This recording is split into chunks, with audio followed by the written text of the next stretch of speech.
उत्तर राज्य के पास बसे नवाबगंज कस्बे में वैसे तो गोश्त और चिकन की बिरयानी बेचने वाले बहुत थे, लेकिन चौराहे के एक कोने में अपने फटे हुए तंबू के नीचे रहने वाले हरिया का ख्वाब कुछ अलग था। हरिया कोई आम बावर्ची नहीं था। उसके पुरखे नदियों के किनारे रहते थे और उसे ताजा मछलियों की परख बचपन से थी। हरिया का एक ही सपना था, नवाबगंज के लोगों को असली हैदराबादी फिश बिरयानी का वो जायका चखाना जो आज तक किसी ने चखा न हो। शाम का वक्त था। हरिया नदी से ताजी पकड़ी हुई रोहू मछली के टुकड़ों को साफ कर रहा था और उसकी पत्नी चंपा सिलबट्टे पर खास हैदराबादी मसाले पीस रही थी। देख लेना चंपा, इस नवाबगंज में चिकन मटन तो सब बेचते हैं, पर जब अपने इस पीतल के पतीले से ताजा तली हुई मछली, पुदीना और बासमती चावल की दम लगी हैदराबादी फिश बिरयानी की महक उड़ेगी ना, तो बड़े बड़े रईसों की गाड़ियां हमारे इस टूटे ठेले के सामने आकर रुकेंगी। ख्वाब तो आपके बड़े ऊंचे हैं जी, पर भूलिए मत, सामने चौराहे पर माखन का शाही चिकन ढाबा है। वो यहाँ किसी नए बंदे को टिकने नहीं देता। और फिर मछली की बिरयानी में कांटों का डर और उसकी बिसात नहक निकालना हर किसी के बस की बात नहीं होती। अरे चंपा, यही तो हुनर है इस हरिया का। मछली का एक एक कांटा ऐसे जादू से निकालूंगा कि मुंह में जाते ही बिरयानी मक्खन की तरह घुल जाएगी। और रही बात माखन की, तो स्वाद के आगे बड़े बड़े सूरमा पानी भरते हैं। चंपा ने अपने मायके वाले खास हैदराबादी सीक्रेट मसाले और तली हुई प्याज तैयार की। दोपहर के ठीक 1 बजे हरिया ने नवाबगंज के चौराहे पर अपना पुराना लकड़ी का ठेला खड़ा किया। ठेले पर कोयले की भट्टी सुलग रही थी और उस पर रखा था चमचमाता पीतल का पतीला। हरिया ने जैसे ही पतीले का भारी ढक्कन हटाया, कड़क तली हुई मछली, पुदीने, जाफरान और देसी घी की ऐसी जादुई महक उड़ी कि पूरे चौराहे के लोग अपनी नाक सिकोड़ने के बजाय खींचे चले आए। आइए भाइयों, आइए। नवाबगंज के इतिहास में पहली बार शुद्ध, बिना कांटे वाली, कड़क मसालेदार हैदराबादी फिश बिरयानी। एक बार खाओगे तो चिकन मटन भूल जाओगे।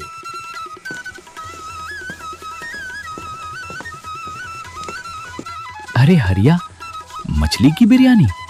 भाई, मछली में तो बिसात आती है और कांटों का डर अलग। गले में फंस गया तो? जग्गा भाई, ये हरिया का वादा है, अगर एक भी कांटा मिल जाए या मछली की जरा भी महक आ जाए तो बिरयानी के पैसे मत देना। ये लो, पहली प्लेट चक्कर देखो। जग्गा ने संशय से पहला निवाला मुंह में डाला। बासमती के खिले खिले दानों के बीच लिपटी मसालों में डूबी मछली का वो टुकड़ा मुंह में जाते ही मलाई की तरह घुल गया। जग्गा की आंखें फटी की फटी रह गईं। ओ भाई साहब, ये तो अमृत है रे। ना कोई कांटा, ना कोई महक, बस कड़क स्वाद। हरिया भाई, एक प्लेट और लगा। जग्गा ड्राइवर की तारीफ सुनते ही देखते देखते हरिया के ठेले पर नवाबगंज के रिक्शे वाले, राहगीर और दुकानदारों की भारी भीड़ उमड़ पड़ी। 2 घंटे के भीतर हरिया का पूरा पीतल का पतीला खाली हो गया। चौराहे के ठीक सामने अपने शाही चिकन ढाबे के काउंटर पर खड़ा माखन ये सब देख रहा था। ग्राहकों की वो भीड़ देखकर माखन के सीने पर सांप लौटने लगा। उसका रोज का बिकने वाला चिकन का कोरमा और बिरयानी आज पतीले में वैसी की वैसी ही धरी रह गई थी। माखन ने अपने वफादार नौकर कालू को इशारा करके पास बुलाया और गुस्से में बोला, ओए कालू, देख रहा है उस मल्ला के लौंडे हरिया को? कल तक जो सूखी रोटी को तरसता था, आज मछली बेचकर हमारे ग्राहकों को उड़ा रहा है। ये नवाबगंज के लोग भी ना कौड़ी के भाव मिलने वाली मछली के पीछे ऐसे भाग रहे हैं जैसे कभी खाना देखा ही ना हो। मालिक, उसकी हैदराबादी फिश बिरयानी की महक सच में बहुत कड़क है। जो एक बार खा रहा है वो आपकी दुकान की तरफ थूक भी नहीं रहा। चुप कर साले। स्वाद की महक है या कोई टोना टोटका? मछली का खेल ज्यादा दिन नहीं चलता कालू।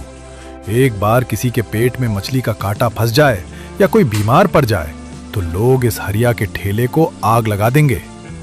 सुन, आज रात जब हरिया अपनी दुकान बढ़ाकर घर जाए तो जरा उसके ठेले और उस पीतल के पतीले का बंदोबस्त कर देना। समझ गया ना? कालू ने शातिर तरीके से सिर हिलाया। उधर रात को हरिया और चंपा अपनी पहली कमाई के सिक्के गिनकर बेहद खुश थे। उन्हें अंदाजा भी नहीं था कि माखन की काली नजर उनकी इस हैदराबादी फिश बिरयानी पर पड़ चुकी है। रात के करीब 12 बजे नवाबगंज में सन्नाटा पसर चुका था। उनका लकड़ी का ठेला और वो ऐतिहासिक पतीला घर के बाहर रखा हुआ था।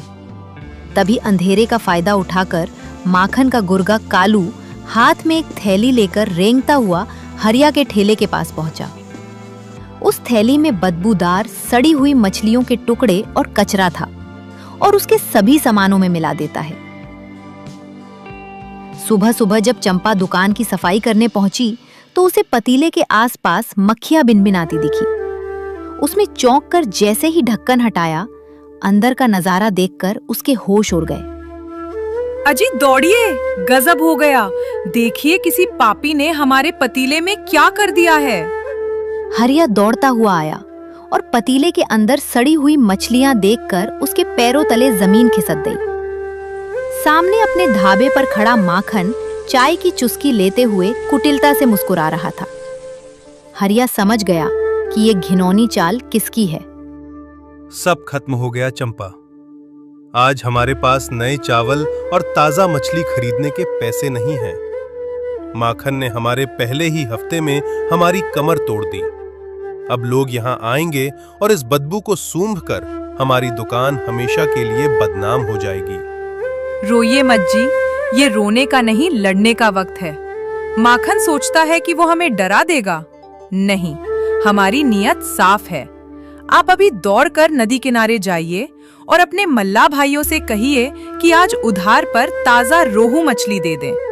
तब तक मैं इस पीतल के पतीले को नींबू, राख और उबलते पानी से ऐसा चमकाऊंगी कि दुश्मन की साजिश की एक बूंद भी इसमें बाकी नहीं रहेगी। चंपा की बातों ने हरिया के भीतर एक नई आग फूंक दी। नदी के किनारे पहुंचकर हरिया ने अपने मल्लाह भाइयों को पूरी बात बताई। हरिया की ईमानदारी पर सबको भरोसा था। मल्लाहों के मुखिया ने तुरंत जाल से निकली सबसे ताजा और बेहतरीन 3 बड़ी मछलियां हरिया के हवाले कर दी।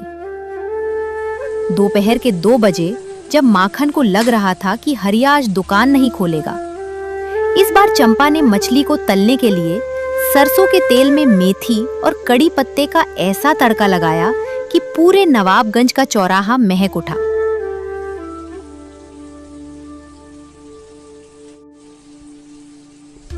आइए भाइयों, आज की हैदराबादी फिश बिरयानी में है गंगा मैया की ताजा मछली और चंपा के हाथों का खास दम। जो खाएगा वो उंगलियां चाटता रह जाएगा। तभी उसका पहला ग्राहक जग्गा आता है।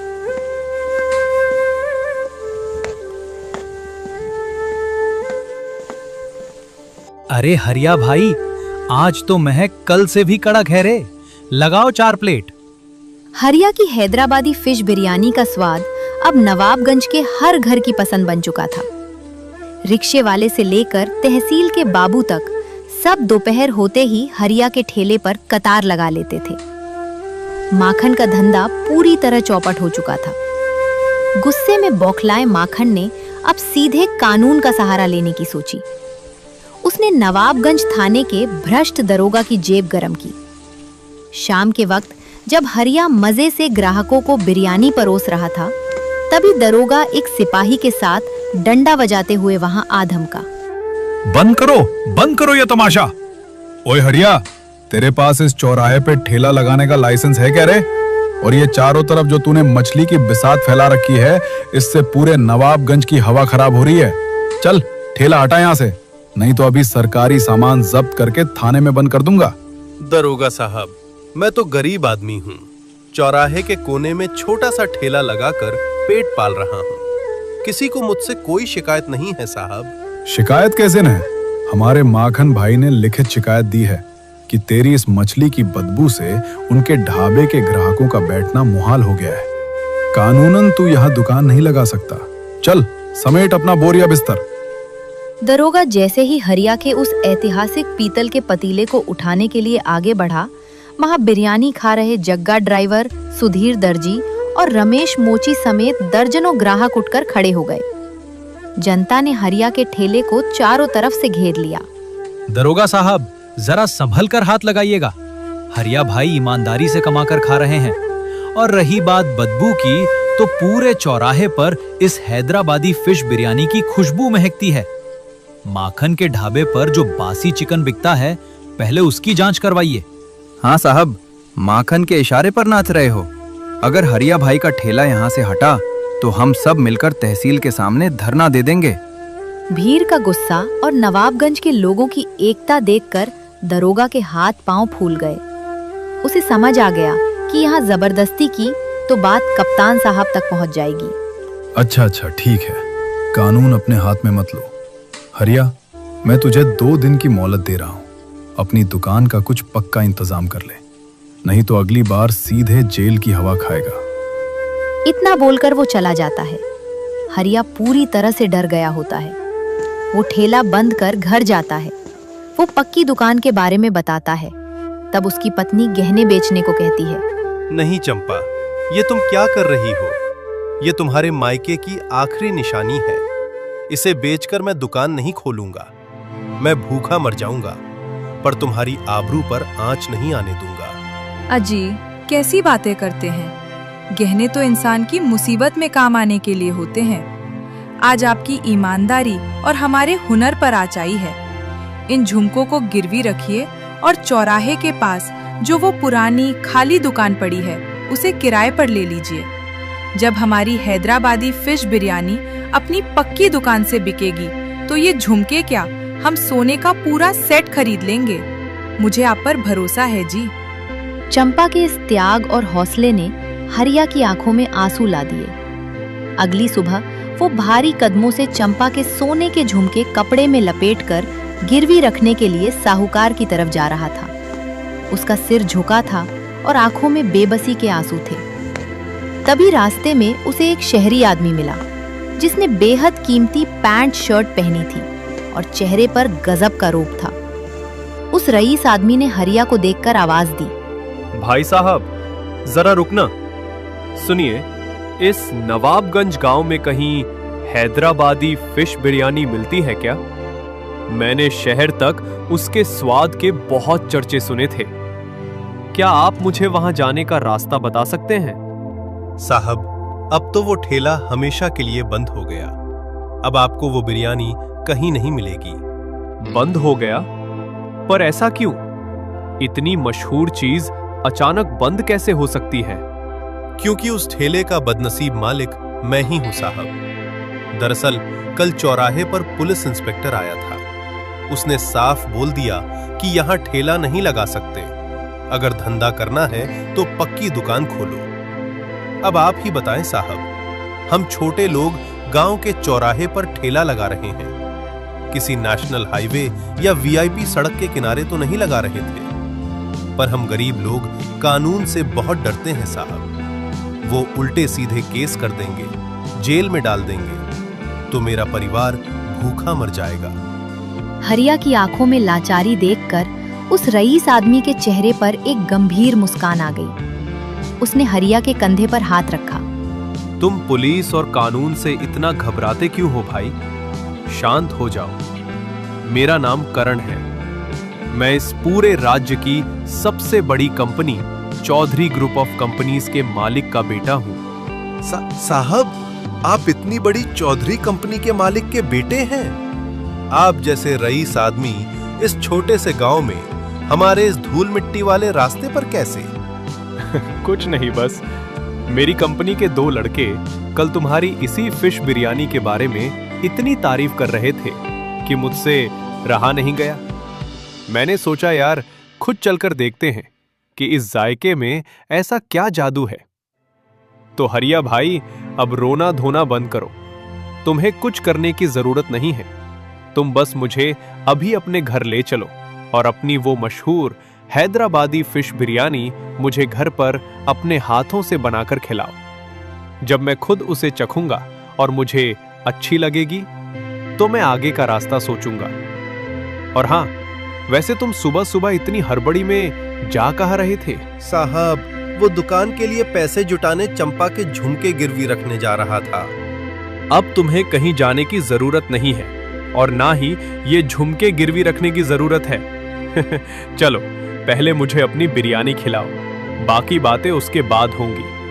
हरिया उस बड़े बिजनेसमैन के बेटे करण को सम्मान के साथ अपने छोटे से कच्चे घर में लेकर आता है। घर के आंगन में बिछे लकड़ी के पुराने तख्त पर वो करण को बड़े आदर से बैठाता है।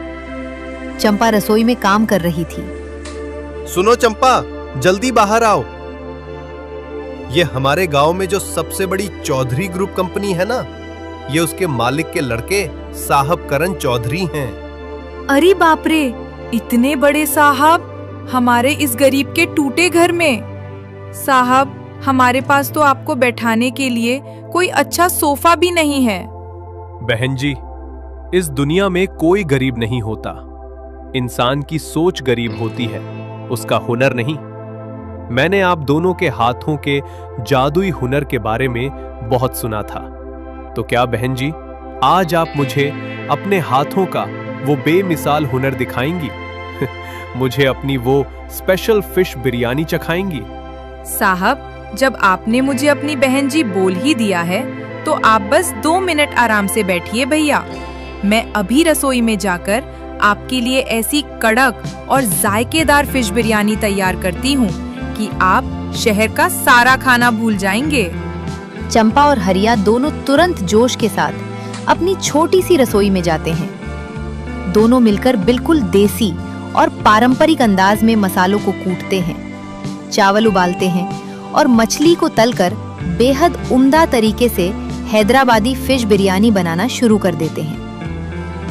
थोड़ी ही देर में कांसे की साफ थाली में गर्मा गर्म खिले खिले बासमती चावल और मसालों में लिपटी बिना कांटे वाली रोहू मछली की बिरयानी सजाकर हरिया और चंपा करण के पास लेकर आते हैं। साहब खाइए, इस गरीब बावर्ची का एक छोटा सा प्रयास है, कोई कमी हो तो माफ करना साहब। करण ने चम्मच से पहला निवाला उठाया और मुंह में डाला। मछली का वो जूसी टुकड़ा और मसालों का कड़क हैदराबादी दम मुंह में जाते ही कमाल कर गया। करण की आंखें बंद हो गईं और उसके चेहरे पर असीम तृप्ति के भाव आ गए। वो इतना खुश हुआ कि उसकी जुबान से तुरंत तारीफ निकल पड़ी। ओहो हरिया भाई, लाजवाब, अद्भुत। ऐसा स्वाद तो मैंने बड़े बड़े 5 स्टार होटलों में भी आज तक नहीं चखा। मछली के अंदर तक मसालों का जो रस गया है वो सचमुच काबिले तारीफ है। साहब, एक बात बताऊं, आज आपने जो ये बिरयानी खाई है ना, ये कोई सुबह की ताजी मछली नहीं थी। ये दरअसल कल शाम की बची हुई मछली थी, जिसे मैंने रात भर पानी के टब में जिंदा करके रखा था, पर सुबह ही वो मर गई। लेकिन वो बिल्कुल साफ और अच्छी थी साहब। हमारा काम चल गया, खराब नहीं थी। बस इसीलिए स्वाद का दाम थोड़ा कम होगा साहब। बासी समझकर गुस्सा मत होना। हरिया भाई, स्वाद बहुत ही उम्दा है और तुम्हारी ये ईमानदारी देखकर तो मेरा दिल और बड़ा हो गया। तुम बिल्कुल घबराओ मत, मैं तुम्हें अभी कुछ पैसे देकर जा रहा हूं। और सुनो, कल मैं दोपहर को फिर से नवाबगंज चौराहे पर आऊंगा। कल मैं सिर्फ ये चेक करने आऊंगा कि तुम बिना डरे अपना ठेला लगा रहे हो या नहीं। और हां, कल मैं अकेले नहीं, अपने बॉडीगार्ड्स के साथ आऊंगा। अगर तुम्हें कोई भी दिक्कत दे तो बस मुझे बोल देना, ठीक है? ठीक है साहब, बहुत बहुत धन्यवाद साहब। करण चौधरी वहां से अपनी गाड़ी में बैठकर चला जाता है। हरिया जब वो पैसे ले जाकर चंपा के हाथ में रखता है तो चंपा की आंखें भर आती हैं। देखा जी, मैंने कहा था ना, जो इंसान अपनी नीयत साफ रखता है और ईमानदार होता है, भगवान उसका साथ कभी नहीं छोड़ता। आज भगवान ने खुद हमारे घर में अपना बंदा बनाकर भेजा है। सच कह रही हो चंपा, तुम्हारी बात में दम है। चलो अब देखते हैं कि अगली सुबह क्या होता है। अगली सुबह सूरज की पहली किरण के साथ ही हरिया के भीतर एक नया हौसला था। हरिया और चंपा ने मिलकर पूरी शिद्दत से हैदराबादी फिश बिरयानी तैयार की। दोपहर के ठीक 12 बजे हरिया ने बिना किसी डर के नवाबगंज के उसी पुराने चौराहे पर अपना ठेला फिर से लगा दिया और भट्टी सुलगते ही पीतल का पतीला चढ़ा दिया। जैसे ही पतीले से कड़क खुशबू उड़ी, हरिया का पहला और सबसे पक्का ग्राहक लोकल ड्राइवर जग्गा दौड़ता हुआ वहां आया। अरे वाह हरिया भाई, तुम तो बड़े हिम्मत वाले निकले रे। कल दरोगा इतनी धमकी देकर गया था, फिर भी तुम डरे नहीं और आज फिर से ठेला ठोक दिया। जियो मेरे भाई, लगाओ एक प्लेट। जग्गा अभी बिरयानी खा ही रहा था कि तभी गांव का एक दूसरा राहगीर वहां आया और डरते हुए हरिया से बोला, अरे हरिया भाई, आपको कल पुलिस इंस्पेक्टर ने इतनी बड़ी धमकी दी थी। आपको अपनी भलाई समझ नहीं आती क्या? आप क्यों किसी के भड़कावे या बहकावे में आकर दोबारा यहां दुकान खोल रहे हो? याद रखना, जब पुलिस डंडा लेकर आएगी ना, तो ये गांव वाले कोई साथ नहीं देने वाले, सब अपने घरों में छिप जाएंगे। ए भाई चुप रह, किसी से डरने की जरूरत नहीं है हरिया भाई को। हम भी कानून कायदे जानते हैं, कोई ऐसे ही किसी गरीब का पेट नहीं लात मार सकता। हरिया भैया, तुम बिना डरे ठेला खोलो और बिरयानी परोसो। उधर चौराहे के सामने अपने शाही चिकन ढाबे के काउंटर पर खड़ा माखन लाल जब हरिया के ठेले को दोबारा लगा हुआ देखता है तो उसके बदन में आग लग जाती है। उसका चेहरा गुस्से से तमतमा उठता है। अरे माखन मालिक, आपने तो कहा था कि हरिया का ठेला हमेशा के लिए बंद हो गया, पर वो देखिए, उसने तो आज और कड़क खुशबू वाली भट्टी सुलगा दी है। क्या उसकी इतनी हिम्मत? वो कल पुलिस की घुड़की खाकर भी नहीं डरा। वो मेरा ढाबा बंद करवाने पर तुला है साला। ओए कालू, अभी के अभी 1 मिनट के अंदर थाने जा और दरोगा तिवारी को खबर दे कि वो मल्ला का लौंडा हरिया फिर से चौराहे पर ठेला सजाकर बैठ गया है। उसे बोल कि मैं खुद अकेले ही उसके ठेले पर जा रहा हूँ उसका पतीला पलटने के लिए। वो पुलिस फोर्स लेकर तुरंत वहां पहुंचे। कालू बिना वक्त गवाए थाने की तरफ भाग खड़ा होता है। माखनलाल सीधे हरिया के ठेले पर पहुंचता है। ओए हरिया, तेरी मौत आई है क्या रे? कल दरोगा जी साफ मना करके गए थे, फिर भी तूने अपनी ये बिसात वाली दुकान यहाँ कैसे सजा ली? उठा अपना ये पतीला, नहीं तो अभी नाले में फेंक दूंगा। देखो माखनलाल, अपनी ये गुंडागर्दी अपने ढाबे पर रखना। यहाँ आकर हमारे हरिया भाई को डराना धमकाना बंद करो, समझे? कानून अपना काम करेगा, तुम बीच में कूदने वाले कौन होते हो? ओए जग्गा, बहुत बड़ा नेता बन रहा है तू, जरा अपनी औकात मत भूल। तेरे छोटे भाई ने मुझसे पूरे 50,000 रुपए उधार लिए हैं, वो भी बिना किसी ब्याज के, मेरी भलाई पर। अगर तूने इस हरिया के मामले में मुझसे ज्यादा बहस की ना, तो तेरे भाई से वो पूरे पैसे आज और इसी वक्त वापस मांगूंगा। और मुझे अच्छे से पता है कि तेरे भाई की जेब में फूटी कौड़ी नहीं है, वो पैसे नहीं दे पाएगा। फिर कानूनन मैं तुम्हारी वो पुरखों की जमीन अपने नाम लिखवा लूंगा। बोल, अब बोलेगा मेरे सामने? माफ करना माखन भाई, मुझसे बहुत बड़ी गलती हो गई। मेरे भाई की जमीन मत छीनना। मैं इस मामले से दूर जा रहा हूँ। हरिया भाई, मुझे माफ करना, मैं लाचार हूँ। जग्गा अपनी नजरें झुकाकर बेबसी में तुरंत वहां से भाग जाता है। अब चौराहे पर हरिया बिल्कुल अकेला बचता है और सामने उसका कट्टर दुश्मन माखन लाल खड़ा था। हरिया और माखन के बीच बहस चल ही रही थी कि तभी इंस्पेक्टर और सिपाही वहां आ धमकते हैं। क्यों बे हरिया, तेरे अंदर इतनी हिम्मत कहां से आ गई रे? कल ही तुझे ढंग से समझाया था कि यहाँ ठेला मत लगाना, वरना सीधे जेल की हवा खाएगा, पर तू मानता क्यों नहीं है? कानून का कोई डर नहीं है क्या तुझे? दरोगा साहब, अब आपकी ये धौंस पट्टी और ये डंडा मेरे ठेले पर नहीं चलेगा। अब आप मेरा कुछ भी नहीं उखाड़ सकते साहब। क्या बोला बे? तू दरोगा से जुबान लड़ा रहा है? तेरी ये हिम्मत कैसे हुई? क्योंकि साहब, अब इस गरीब के ठेले के पीछे और मेरे इस पीतल के पतीले के पीछे इस पूरे राज्य के सबसे बड़े आदमी का हाथ है। अच्छा, बड़े आदमी का हाथ है? अरे ओ बावर्ची, बड़े बड़े रईस तो हमारे माखन भाई के ढाबे पर बैठते हैं। तू किस बड़े आदमी की बात कर रहा है? कौन है वो? जरा उसका नाम तो बता। साहब, मुझे नाम बताने की कोई जरूरत नहीं है, आप बस थोड़ा सा इंतजार कर लीजिए। वो खुद ही मेरे इस छोटे से ठेले पर आने वाले हैं, तब आप खुद ही देख लीजिएगा। आने दो दरोगा जी, आने दो। जो भी बड़ा आदमी आएगा उसे मैं और हमारी नवाबगंज की पुलिस अकेले ही देख लेगी। इस मल्लाह के लौंडे का झूठ आज यहीं पकड़ा जाएगा।